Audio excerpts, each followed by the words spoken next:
When they said brain tumor, I really had no idea what that meant. Didn't know if I was just going to surgery, chemotherapy, if they would be able to take it out, or in my case, not take it out and just prevent it from growing more. So, I don't know. Shocking. I couldn't believe that it was happening to us, because you hear about things, but you always hear about it on TV, you hear about it in the paper, but when you're being told something like that, it seemed very unreal, and it took a while to settle in.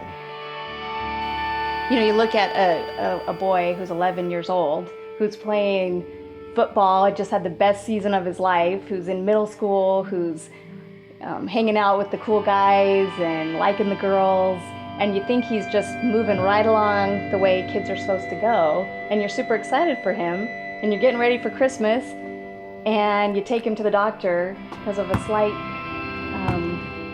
eye issue, and you find out his whole life is going to change. And you wonder, what direction is it going to go?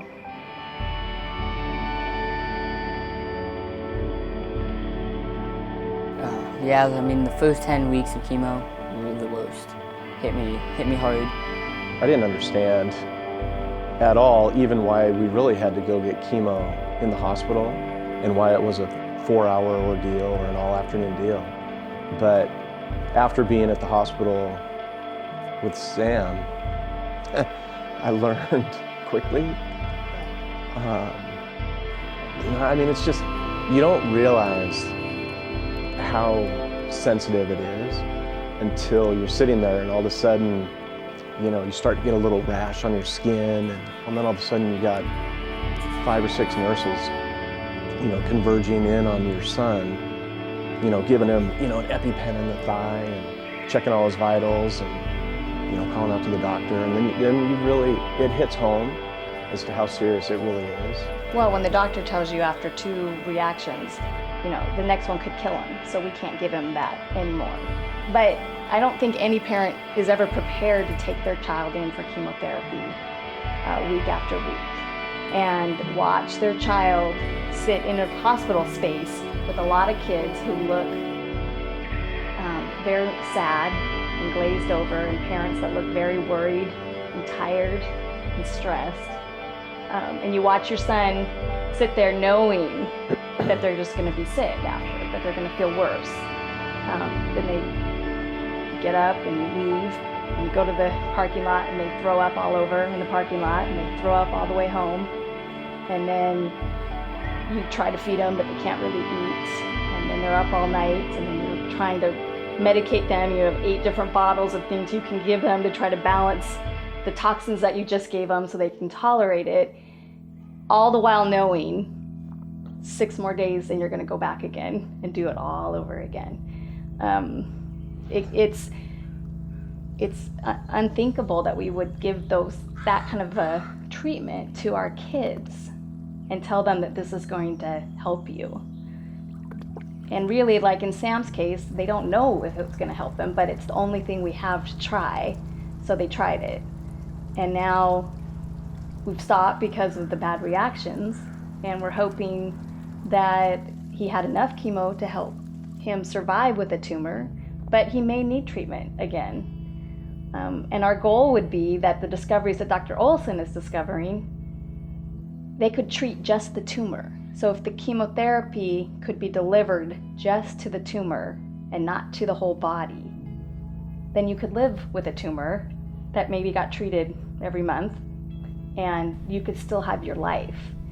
But a child in chemotherapy doesn't go to school regularly, doesn't hang out with friends, can't do sports, has trouble in crowds, not knowing how they're going to feel, and basically loses out on that time of their life while they're going through it. So it changes them drastically. And luckily Sam has bounced back from that because he's just an amazing kid, but he has an empathy now that he's never had before for kids, for adults, for anyone he sees who has been affected by cancer in some way, because he understands you're just a normal person going through a crappy thing. And that's his words.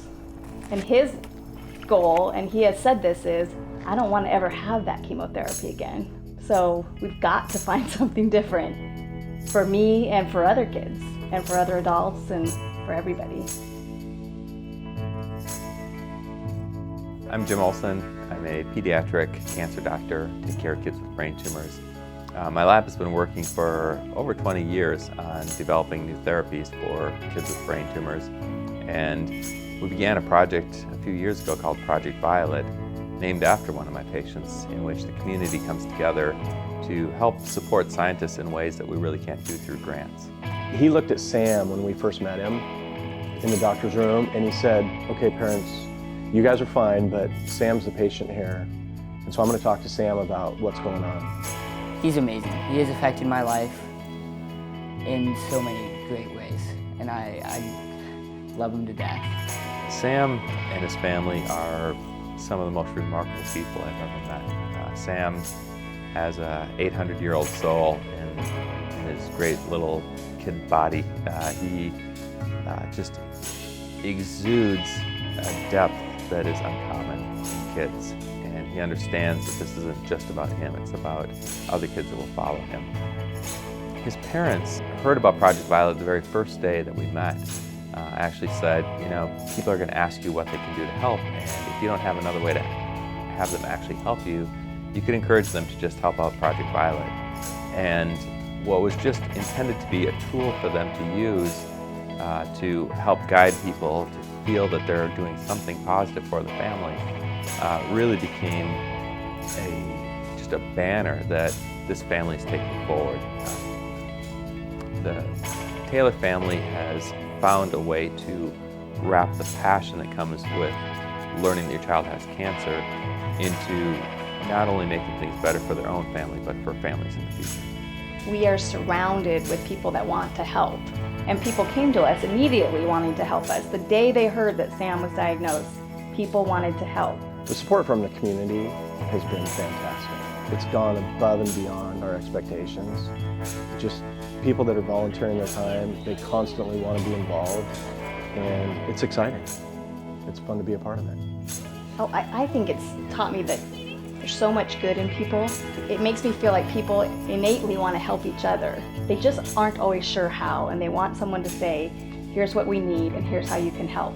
And it's everything from a bake sale, you know, to a $20,000 check donated by a corporation, and everything in between. And when people feel like they're a part of a team that's making a difference and helping out, it makes me feel good about humankind. I love that I can be a part of something that's going to change so many people's lives in good ways. It's nice to think that I'm a part of something bigger. And I just want to continue this and continue to raise money for Project Violet, because what they do is outstanding.